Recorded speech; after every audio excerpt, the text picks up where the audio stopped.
This is Justin from Justice League Swag, and today I'm going to be doing a deck profile on my death deck for what is it called? Buddy Fight. So first up, the buddy is now Gallows Demento. He used to be Bone Labor Gallows. Well, it was mistranslated to Gallows in English, but I actually changed it because I completely dropped the Bone Labor stuff because it was too inconsistent, and this guy nets you so much more advantage than the other deck does. Like, the other deck can net you more damage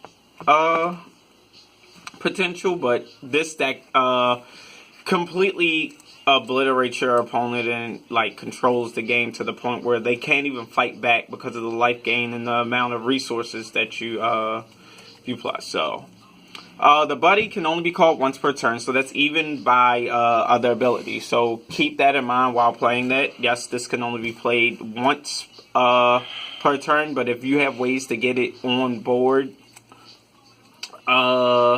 you should try to ideally get 2 of these on board. One of the set spells that I am running, I'll show you later, can get this on board from drop. So, the buddy, play set. The ideal number to get of this guy on the field is 2, if you can actually swing that, because his ability does go off twice. Then that's why it's limited to just 1 call per turn.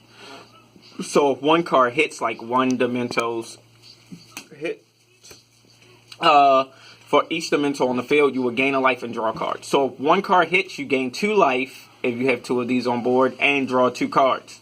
Another card hits, you gain 2 life and then draw 2 cards. And this is why you can get away with outplaying your opponent with this deck. What is it called? People will go out of their way to kill him, so you want to call this to the right and left at all times, and that kind of forces your opponent to waste attacks. Because of the life gain and the nature of the deck now, I am not running Invitation to Death Ground anymore, because with that card, I mean, it would be a great side for the Mirror or some other decks that take advantage of the drop zone, but it's like for a lot of the decks that I've been playing it with, I didn't really need Invitation because it's a set trap, where with this guy's skill, if I'm drawing a lot of cards, I need the cards that I draw to be ready to use negates as opposed to set spells. It was too many games where I would have about 14 life and maybe 10 cards in hand, but I drew a lot of those cards during my attack phase, goes to my opponent's turn, and they easily annihilate me just because most of those cards I couldn't play because they were sets. So with this deck, I am running like all hand trap negates. Next up for size zeros, I'm running 3 Death Ruler Iron Main, and primarily because this is a size 0 and this deck does struggle with gauge a little bit. So if this, if any death on your field actually hits your opponent, you gauge 1, and this is only once per turn. Once per turn per card. So yeah, it's not a named ability. So if you have 2 of these guys on the field, you'll gauge 2, and then that'll be it. So, and it also has the Shadow Dive mechanic, which is pretty useful. Next up for size zeros is Bone Labor Quinatar. Alright. This guy does not have Shadow Dive, but it can potentially shut down decks because his rest ability, you call a card from your opponent's drop zone to the center of their field as a 6/6 size 0 monster. And this screws up decks because the monster is a size 0, and they may have abilities of their cards like Style of Justice, which would be shut off from negating your abilities because they cannot have a monster in the center while playing the deck. So that forces them to call over the monster in order to get off cards and abilities. This card is really useful against decks like Hero World because they run a lot of size 1 and size size 1, 2, and 3 monsters. So if you call a 0 to the center, they can't swing with their item. And they have to actually call something over the center that has moved to get it out of the way. So this can lead to a lot of really stupid plays. He doesn't have Shadow Dive, but you just want to play him just for cutting off your opponent's aggression. It's also good against bats because you're tossing something in the center for them that would be otherwise like useless to them. They want to get in those weapon attacks. Lastly, for size zeros, I'm running 2 Death Ruler Gallows SD. He's a good target because if he deals damage to your opponent, if you have another death on the field, you gain a life. So on top of Demento's life gain, you'd also gain life if he hits. So it gives your opponent another target on the side to swing at instead of swinging at you. But only 2 because there's better size zeros. Like with Demento, I'd rather have Demento on the field than Gallows SD because Gallows SD himself has to hit, while Demento says any death card on your field has to hit your opponent.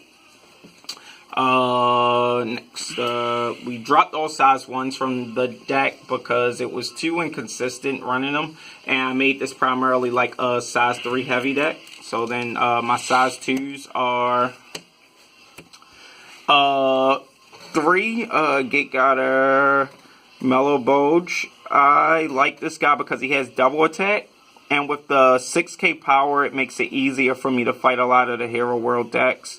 So it's like this deck kind of struggled against King Kazarian more than anything, just because of the 7k base. So I'm running some size 3s just to deal with that sort of thing.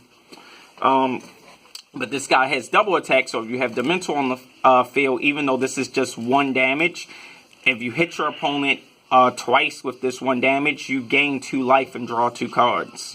So this guy can be pretty busted, and you can even go as far as like calling it on the right or left instead of to the center, and forcing your opponent to actually swing at it themselves.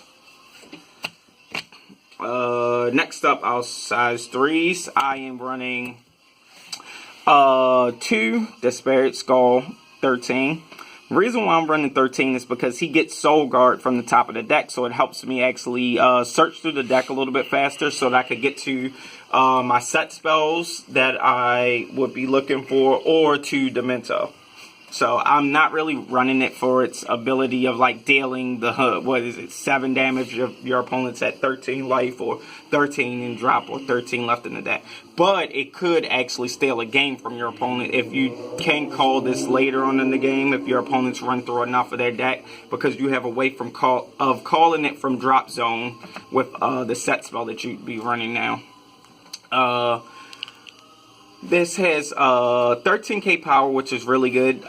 Usually I play this guy against open center decks and and swing out with this, because if they're open center, I don't have to worry about playing Shadow Dive. Otherwise, I just charge this guy. That Soul Guard from the top of the deck strong. Next up is my primary go-to size 3. This is for close center decks, or if I play Bone Labor Quinatar and call a 6/6 to the center of my opponent's field, this guy becomes a 9/9/3 with double attack, which is pretty strong because that's 6 damage, and if you have Demento on the field, he hits once, then you're gaining a life as well as drawing a card. So you can pretty much out damage your opponent with this guy. And then he also gets Soul Guard from the top of the deck. Is a good reason why I'm running it at 3, because it helps me run through the deck faster to get to the key units that I want. Like while building this deck, I was primarily focused on not only damage but speed, because it needs to be like this deck needs to be able to keep up with Purgatory Knights and Bats and freaking Chaos, which are all retardedly fast. And I don't think I really have any issues with Chaos or Bats, but Purgatory Knights can be quite annoying because the multiple attacks, and redirecting them is like your only out to them, because negating attack when they have like 20 plus damage on board doesn't really mean anything. And lastly, for my size 3s, I'm running 2 Daredevil Breaker. I'm primarily running him because of his overkill ability, because it can be used on the attack phase. So as soon as your opponent enters battle, you just go boom, blow out one of their cards, and they take damage equal to the critical of the card.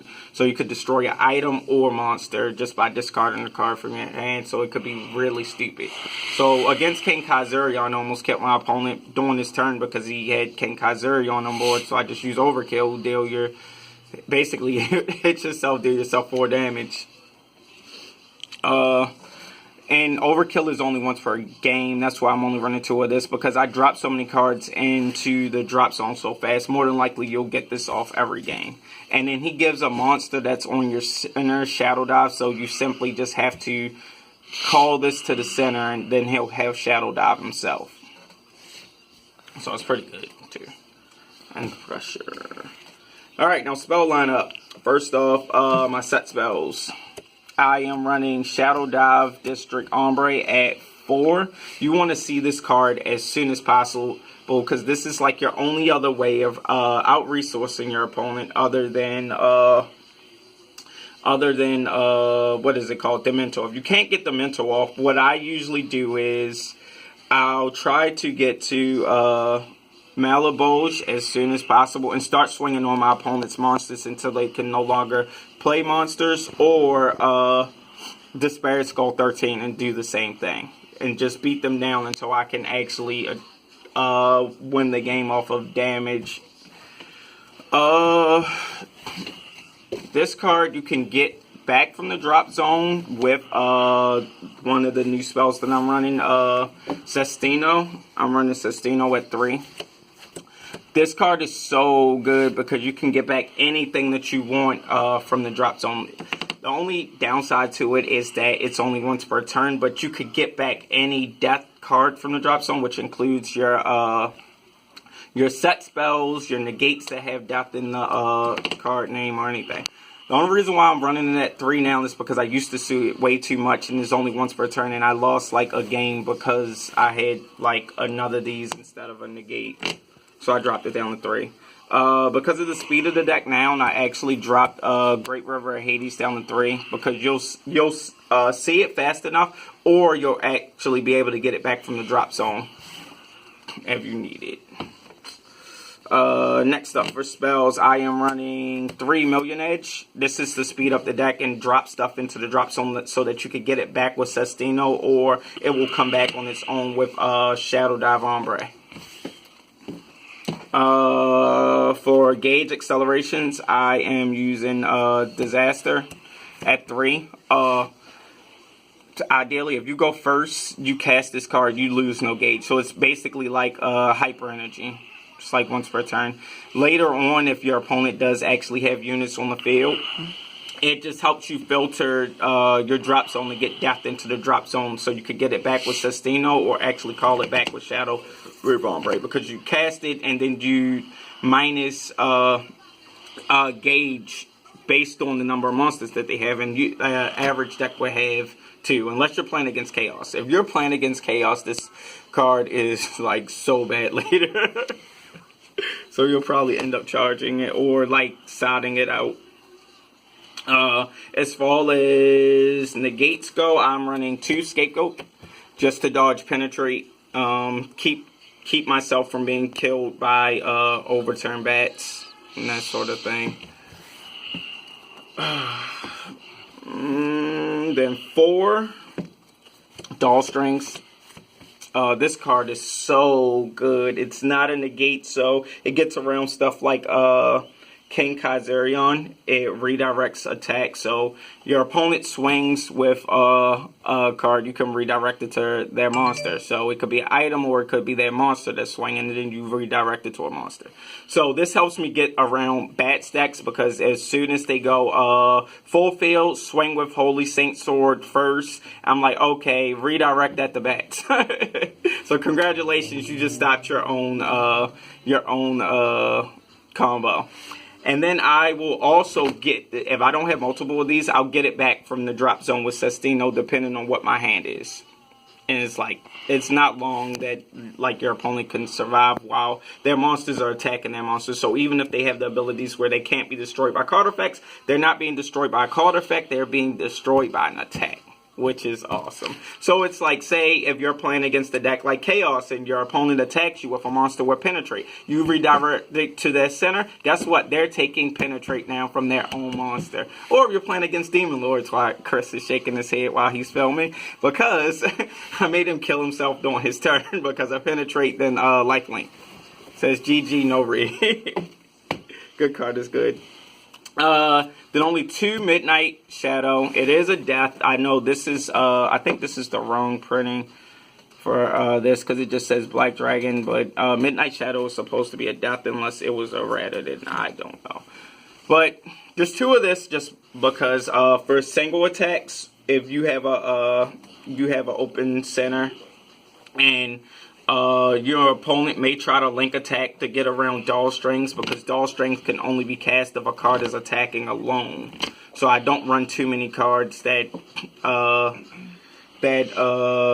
need single attacks. It's just 6 of those. And then my last negate is for enemy wall. It's safer than you would believe in a meta where chaos is a thing. Like, more than likely they're going to mill at least 1 monster when you cast this to negate, or even Thunder, Emperor Fangs, or Purgatory Knights, because they're like monster heavy decks. And then it's like, I like also running this, I've almost, between this and what is it called, Millionaires, I've also like actually decked somebody out with this one time. I drug out the game so long where it's just like they couldn't do anything. So they attacked thinking it was going to be game. I'm like, nope, give me those last 2 cards out your deck. So enemy wall, pretty good. And if the negate goes off, it also helps you with your gauge issues. So this is my deck profile for death. If you would like to see other decks, just like and subscribe, comment in the video on what decks that you would like to see us build, and it's like if we have the cards around, we can probably do a deck profile on it. So peace.